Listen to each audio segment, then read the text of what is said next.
வணக்கம் வியூவர்ஸ், அடுத்தது profit and லாஸ்ல ஒரு சூப்பரான क्वेश्चनோட வந்திருக்கோம். By selling an article for rupees 270, a shopkeeper incurs a loss of 10%. At what price should we sell it so that he makes profit of 10%? ரொம்ப சிம்பிளான கேள்வி. ஒரு பொருளை 270 ரூபாய்க்கு ஒரு ஷாப்கீப்பர் விற்கிறாரு 10% லாஸ்ல. அடுத்தது இன் ஃபியூச்சர்ல அவரு அந்த பொருளை 20% லாபம் வச்சு விற்கணும் அப்படின்னு சொன்னா அந்த பொருளோட விலை என்னவா இருக்கும் அப்படின்றதுதான் ஒரு கேள்வியா கேட்டிருக்காங்க. அப்ப இது மாதிரி கொடுத்துட்டாங்கன்னா என்ன பண்ணணும்? முதல்ல என்ன பண்ணணும், செல்லிங் பிரைஸ் என்ன இருக்கோ ஓல்டு அதை அப்படியே எழுதிக்குங்க. 270 இன்டு ஒரு டேஷ் போட்டுலாம்.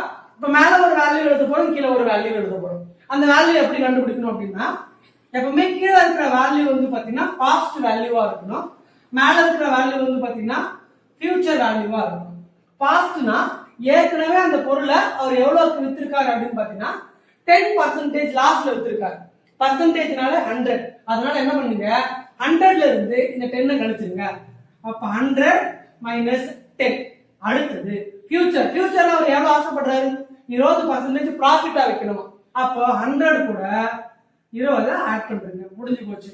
அப்ப answer 270 into 120 divided by 90. Cancel பண்ணிடலாம். 10 கேன்சல் ஆயிடுச்சு.